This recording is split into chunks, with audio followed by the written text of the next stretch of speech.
Alright, so here are my programs I used to calculate my Smash Bros. Combinations. If you haven't watched that video, I'll link it in the description. But for a basic explanation of what this is I calculated the total number of Smash Bros. Games you can play. And to do that, there were some really large calculations I had to do, and to get a calculator that wouldn't round numbers, I actually used Python. This is Thonny, which is a Python IDE. And I used some programs here, so I was just going to demonstrate kind of how they work. The first one that I used probably the most was called Simple Math, and it was usually not very simple. For example, if you watched my previous video, basically at one point I had to add 170 really long numbers that probably went about the length of this box right here. So that's my simple math, because it's just addition. Anyway, really all it is I just type in the math problem and it prints it. So I could like mash a million numbers in here and then mash a million more numbers, and then boom, it adds them together. So that's kind of what I use this for. My next one was the combination with replacement and the combination formula. As you can see, they're pretty similar. Basically, it just inputs this equation into here. We have the top part of the fraction and the bottom part of the fraction, and then it divides them together. And then in the other one, it's the top part of the fraction, a little bit different. The bottom one's a little bit different as well. But those, you can just look up that formula if you want to understand how it works. But I basically just have the number of how many things we're having and how many things we're choosing, and it will print me an answer.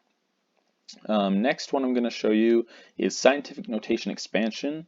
A lot of numbers, mainly the comparison numbers, they would give me them in scientific notation. And to get them written out, I would say like, okay, well, what is 3.91 times 10 to the 82nd power? I don't know. So it just basically would expand that for me, which is very large. But yeah, so that's what I use that one for. The next one is this power calculator, which is really similar to the scientific notation expansion one, but really all I was doing is putting any number to any exponent. So rather than just times 10 to the power of something, I would just multiply it by something to the power of something.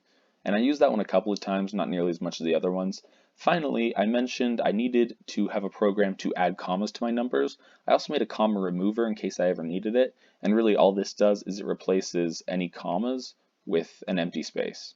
So that's pretty basic. The comma adder is a little bit more complicated.